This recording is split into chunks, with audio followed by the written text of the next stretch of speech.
Hello students, तो आज हम डिस्कस करेंगे अपना थर्मल प्रॉपर्टीज ऑफ मैटर का लेक्चर नंबर सेकंड। तो स्टूडेंट्स आज हम डिस्कस करेंगे थर्मोमेट्री के बारे में।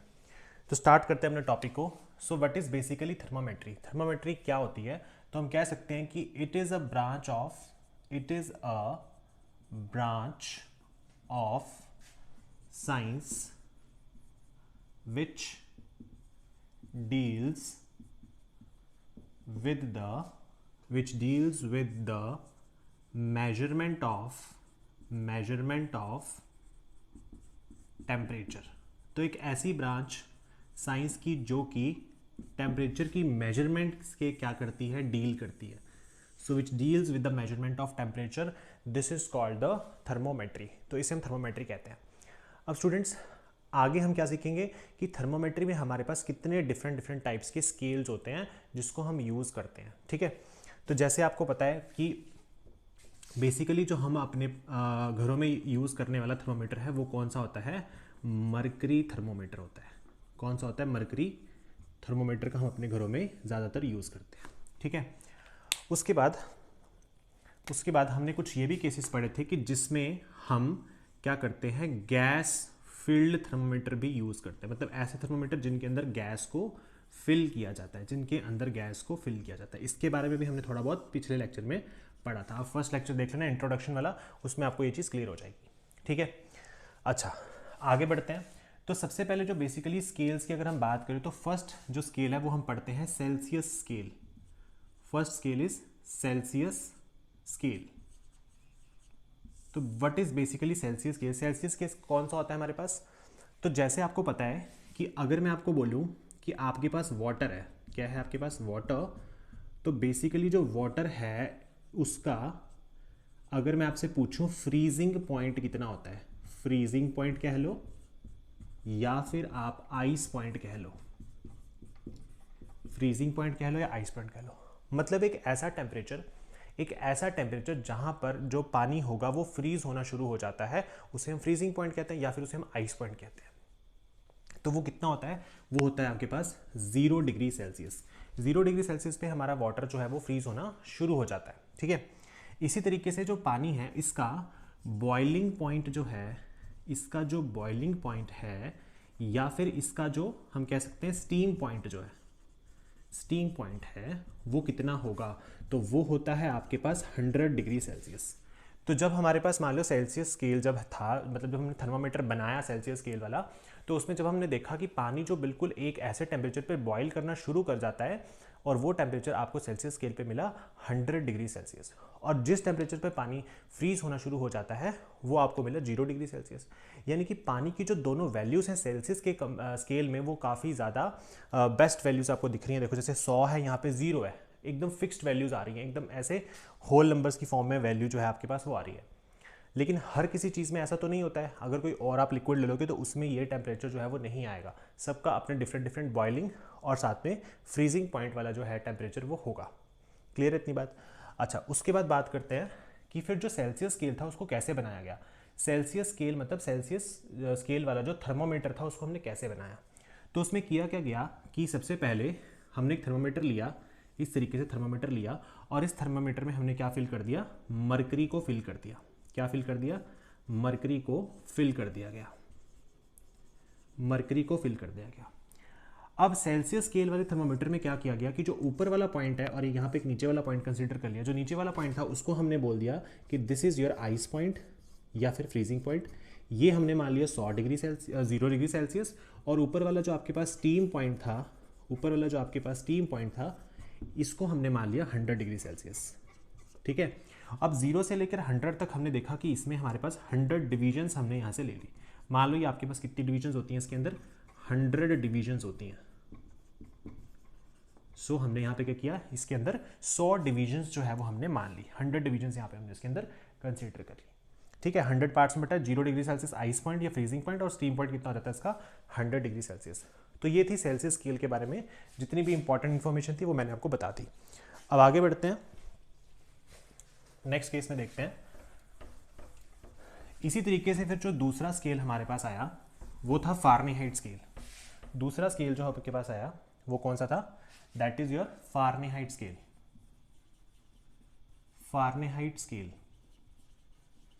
तो what is basically Fahrenheit scale? Fahrenheit scale कुछ नहीं है कि जैसे हम अपना नॉर्मल टेम्परेचर अपने थर्मामीटर से जो नापते हैं ना, जैसे फॉर एग्जांपल कि आप कभी भी थर्मामीटर में अपना टेम्परेचर नापते हो, तो जैसे मान लो आपका टेम्परेचर आया 99 डिग्री फारेनहाइट, ठीक है ना। अच्छा, पहले तो आप ये सोचते होंगे कि वो 99 डिग्री सेल्सियस है। एक्चुअल में जो हम थर्मामीटर मर्करी वाला यूज़ करते हैं उसमें जो रीडिंग आती है that is your in Fahrenheit, वो रीडिंग फारेनहाइट में होती है।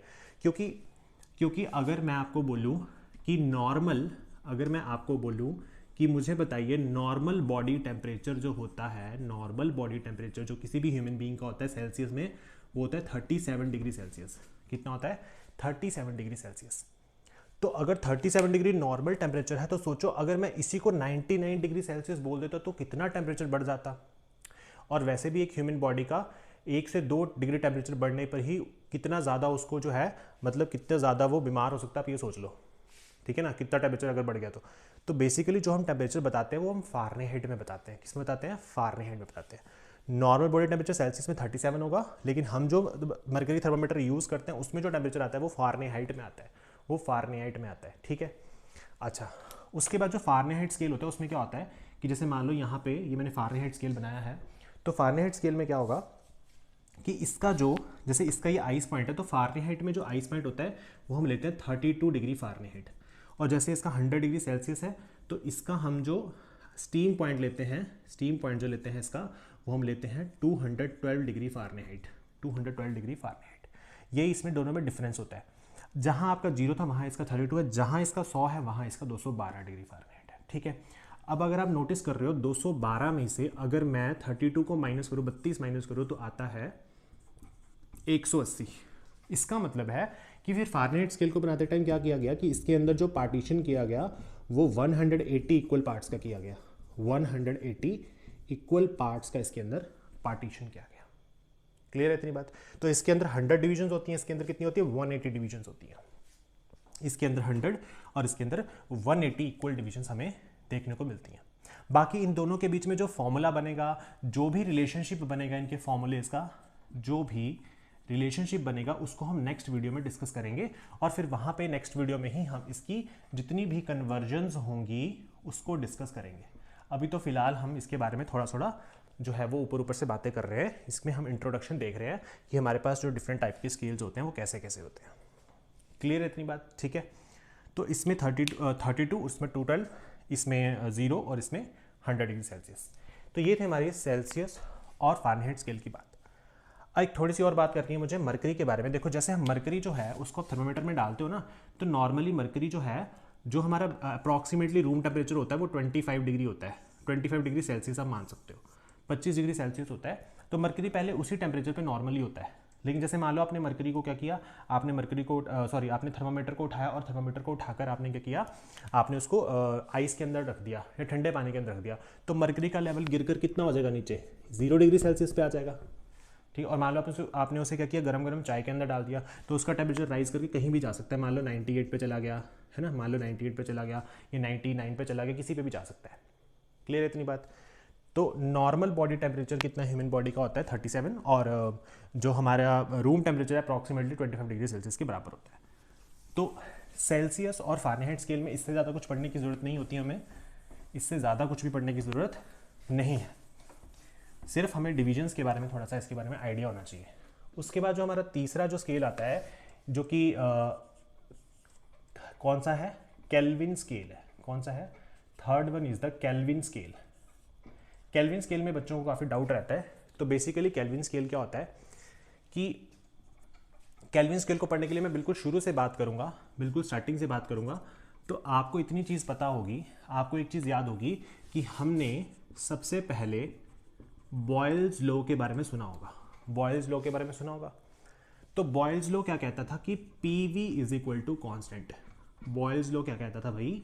PV is equal to constant. मतलब कि अगर आप मतलब आपके पास जो प्रेशर और वॉल्यूम का प्रोडक्ट जो है वो हमेशा कांस्टेंट होता है, वो हमेशा क्या होता है? कांस्टेंट होता है। ये कौन बताता है? Boyle's law.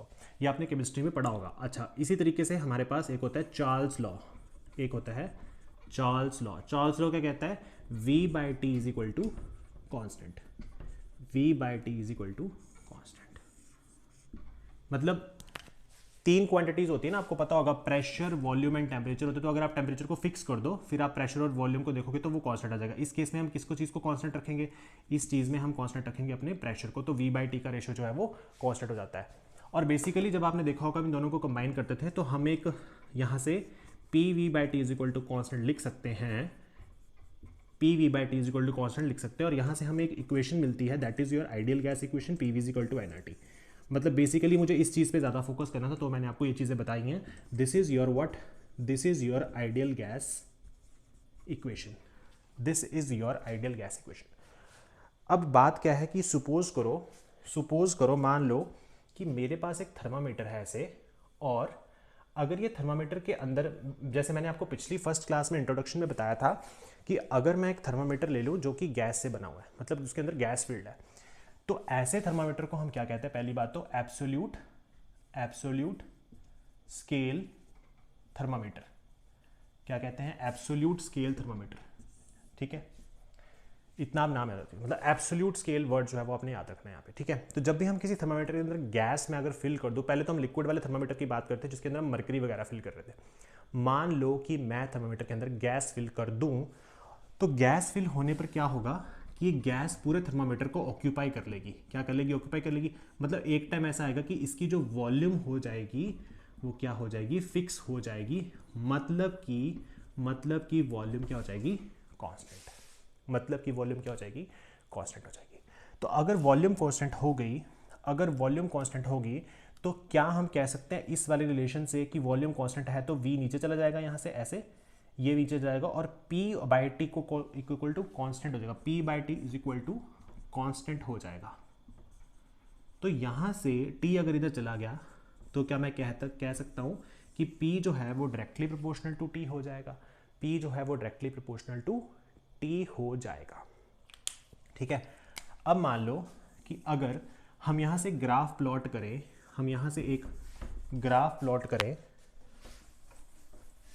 मान लो कि हम यहाँ से ग्राफ प्लॉट करें कुछ इस तरीके से, तो देखो यहाँ पे लेंगे प्रेशर, यहाँ लेंगे टेम्परेचर इन डिग्री सेल्सियस।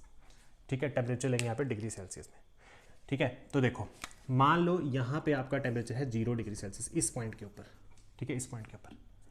अब जो हम एब्सोल्यूट स्केल जो टेम्परेचर लेते हैं ना, एब्सोल्यूट स्केल टेम्परेचर वाला जो थर्मामीटर लेते हैं, उस एब्सोल्यूट टेम्परेचर को आप T मान लो। क्या मानोगे आप, T मानोगे। मतलब कि T वो टेम्परेचर है जो आपको एक केल्विन स्केल देने वाला है। T एक वो टेम्परेचर है जो आपको कौन देने वाला है, एक केल्विन स्केल देने वाला है। तो आप इसे T के को फिलहाल के लिए मान के चलो स्मॉल t प्लस 273.15। ये बात आप फिलहाल के लिए याद रखो। ठीक है, मैं यहाँ पे भी लिख देता हूँ इस चीज़ को। मैं यहाँ लिख रहा हूँ कि आप T के को मान के चलो कि ये T प्लस 273.15 के बराबर है। और यहाँ पे जो ये स्मॉल t है, this is the temperature in degree Celsius. ये जो टेम्परेचर स्मॉल t है वो डिग्री सेल्सियस वाला है, ये केल्विन वाला है जो हमारा एब्सोल्यूट स्केल टेम्परेचर हमें थर्मामीटर देगा, और ये 273.15 हमने वैल्यू अभी ली हुई है। ठीक है, अब देखो ये ग्राफ है, तो हमने क्या किया, हमने एक गैस जो है वो थर्मामीटर के अंदर फिल की, इसके अंदर हमने गैस फिल किया। तो जब हमने ग्राफ प्लॉट करके देखा तो वो ग्राफ हमें कुछ इस तरीके से मिला। ठीक है, इस तरीके से ग्राफ मिला। तो हमने क्या पाया कि जैसे मान लो ये गैस नंबर 1 है, जब गैस नंबर 1 को हमने फिल किया तो उसका ग्राफ ऐसे बना था। मतलब जैसे जैसे आप टेम्परेचर घटा रहे हो वैसे वैसे प्रेशर भी घट रहा है नीचे को, जैसे जैसे आप टेम्परेचर पीछे को घटा रहे हो वैसे वैसे प्रेशर भी नीचे को कम होता जा रहा है। फिर हमने क्या किया कि अगर हम टेम्परेचर 0 डिग्री सेल्सियस से और थोड़ा कम करें तो ये टेम्परेचर, ये जो आपके पास क्या हो जाएगा, जो टेम्परेचर है वो नेगेटिव होता जाएगा। तो हमने थोड़ा सा और नेगेटिव किया, और फिर हमने क्या किया, इस ग्राफ को एक्स्ट्रापोलेटेड किया। क्या किया, इस ग्राफ को एक्स्ट्रापोलेट किया। हमने इस ग्राफ को एक्स्ट्रापोलेट किया, मतलब हमने एज्यूम किया कि अगर ये ग्राफ ऐसे जा रहा है तो इसको पीछे की तरफ मिला देते हैं स्ट्रेट लाइन में। तो ये जो टेम्परेचर हमने नोट किया, that is your 273.15 degree, that is your 273 minus में है ना, नेगेटिव में आएगा माइनस के 273.15 डिग्री सेल्सियस। ठीक है, तो ये हमें वैल्यू मिली। मतलब इस वैल्यू पे आकर जो भी गैस थी उसका प्रेशर क्या हो गया, 0। ठीक है, इसके बाद कोई टेम्परेचर नहीं होगा, इस टेम्परेचर पे प्रेशर जो है वो 0 हो जाएगा। फिर सेम हमने क्या किया, यही एक्सपेरिमेंट किसी गैस ट्यूब के साथ किया, तो उसका प्रेशर कुछ और होगा, ऑब्वियस ही बात है। तो ये प्रेशर थोड़ा हम नीचे से ले लेते हैं क्योंकि उसका प्रेशर कुछ और होगा। तो इसका जब ग्राफ रहा है वो भी स्ट्रेट लाइन है, लेकिन हमने ये पाया कि उसका भी जो टेम्परेचर नेगेटिव में करने पर वो भी आकर उसका प्रेशर भी 273 माइनस के 273.15 डिग्री सेल्सियस पे उसका प्रेशर भी क्या हो रहा है, जीरो हो रहा है। सेम हमने गैस 3 के लिए भी ऐसे किया, तो हमने उसके लिए भी सेम यही चीज़ पाई कि भाई हर किसी गैस का जो प्रेशर जीरो हो रहा है वो -273.15 डिग्री सेल्सियस पे हो रहा है। मतलब कि इससे नीचे कोई और टेम्परेचर नहीं होगा, इससे नीचे और कोई टेम्परेचर नहीं होगा। फिर हमने क्या किया कि जो केल्विन साइंटिस्ट था उसने क्या बोला, उसने बोला कि ये जो टेम्परेचर है, अगर इसके नीचे टेम्परेचर जा ही नहीं पा रहा है, सारी गैसेस का प्रेशर जीरो हो रहा है, तो इसका मतलब हम क्या करते हैं, हम एक ऐसा स्केल बनाते हैं जिसका जो यहाँ पे सबसे नीचे वाला जो पॉइंट होगा वो होगा -273.15। कितना होगा, -273.15। मैं इसको इस तरीके से करेक्ट कर देता हूँ। यहाँ देखिए जरा इसको ना दोबारा से देखिए, मैं कंपेयर करके आपको बताता हूँ। जैसे मान लो ये सेल्सियस स्केल है, सेल्सियस स्केल का यहाँ होता है 100 डिग्री सेल्सियस, इसका कौन सा पॉइंट, स्टीम पॉइंट, और यहाँ होता है इसका मान लो कहीं बीच में, यहाँ पे होता है 0 डिग्री सेल्सियस, जो कि क्या है इसका आइस पॉइंट है। ये क्या है, इसका आइस पॉइंट है, ice point, and this is your steam point, this is your steam point. तो फिर केल्विन ने क्या किया, उसने जो अपना स्केल बनाया उसमें उसने क्या किया, इस तरीके से केल्विन स्केल को बनाया गया और यहाँ रखा -273.15, ठीक है। एक सेकेंड, इसको बढ़ाते हैं पहले नीचे को। देखो मेरी बात सुनो, यहाँ पे डिग्री सेल्सियस में लिया हुआ है, यहाँ पे डिग्री सेल्सियस में लिया, तो 0 डिग्री सेल्सियस को नीचे यहाँ लिखेंगे -273.15 डिग्री सेल्सियस, ठीक है ना। देखो 0 डिग्री सेल्सियस के नेगेटिव -1, -2, -3, -4 जाते जाते यहाँ तक -273.15 डिग्री सेल्सियस आएगा। तो फिर केल्विन ने क्या बोला कि ये जो इसका ये वाली जो वैल्यू है उसको इसने इस तरफ कंसीडर कर लिया 0 केल्विन। क्या कंसीडर कर लिया, 0 केल्विन। मतलब उसने बोला कि भाई जो ये वैल्यू है ना, जो ये वैल्यू है वो केल्विन स्केल पे हम 0 केल्विन रखेंगे। क्या रखेंगे, 0 केल्विन। अब आप क्या करो, आप 0 केल्विन से जब ऊपर जाओगे ऐसे ऐसे करते हो, तो जब आप 0 डिग्री के पास पहुंचोगे ना, 0 डिग्री सेल्सियस के कंपैरिजन में उधर जाओगे, तो आपको यहाँ क्या वैल्यू मिलेगी, ये मिलेगी। क्योंकि सही बात है, देखो यहाँ से यहाँ तक का गैप कितना है, 273.15, तो यहाँ से यहाँ तक का गैप भी क्या हो जाएगा, 273.15। तो इसका जो 0 डिग्री सेल्सियस जो आइस पॉइंट है वही केल्विन स्केल में बन जाता है आपका आइस पॉइंट। और इधर से इधर तक कितनी डिवीजन्स होती हैं, 100, तो यहाँ से यहाँ तक भी कितनी डिवीजन हो जाएंगी, 100। तो 273.15 में अगर मैं 100 ऐड कर दूँ तो I will get 373.15 kelvin, and this is your steam point, this is your steam point. इसे हम स्टीम पॉइंट कहेंगे। तो इसमें भी 100 डिवीजन्स हैं, यहाँ पे इसमें भी 100 डिवीजन्स हैं। इतना ऊपर गए तो 273.15 है इसके सामने, तो ये इसका आइस पॉइंट, ये इसका आइस पॉइंट। क्लियर है इतनी बात। तो ये था आपके पास केल्विन स्केल। अब जो हमने यहाँ पे एक रिलेशन की बात की थी, हमने जो इस चीज़ से आपको क्या समझ आ रहा है, इस चीज़ से ये समझ आ रहा है कि अगर मैं T केल्विन निकालूँ तो वो हमेशा T Celsius plus 273.15 degree Celsius के बराबर होगा, ठीक है ना, सॉरी 273.15 वैल्यू के बराबर होगा। यहाँ पे तो केल्विन हो जाएगा ना फिर। देखो तो इसका मतलब क्या हुआ कि जो ये TC की वैल्यू है, अगर आप कुछ भी रखो, जैसे मान लो मैं 0 ही रख दूँ यहाँ पे, तो 0 प्लस 273.15, तो TK की वैल्यू केल्विन स्केल में आपको वो वैल्यू क्या मिल जाएगी, 273.15 केल्विन मिल जाएगी आपको। मतलब जब मैंने टेम्परेचर 0 डिग्री सेल्सियस रखा तो आपको केल्विन स्केल पे कितनी रीडिंग मिली, इतनी रीडिंग मिली। अगर मान लो मैं यहाँ पे क्या रख देता, 1 रख देता, 1 डिग्री सेल्सियस, तो 1 प्लस ये कर लो, तो 1 में आप ये ऐड करोगे तो कितना हो जाएगा, यहाँ से 274.15 केल्विन आ जाएगा। तो ये जो रिलेशन है this is very very important, और ये आपने 9th क्लास में भी पढ़ा होगा, तो ये रिलेशन, इसका कंपैरिजन जब इससे करते हैं तभी हमारे पास बनता है। तो आई होप आपको ये बात समझ आई होगी कि क्या डिफरेंस है सेल्सियस, फारेनहाइट और हमारे पास केल्विन स्केल के अंदर। अब अगली वीडियो में बात करेंगे कि इनका कंपैरिजन कैसे करते हैं और इनसे रिलेटेड फॉर्मूलाज और इनकी कन्वर्जन कैसे करते हैं एक टेम्परेचर की दूसरे टेम्परेचर के अंदर।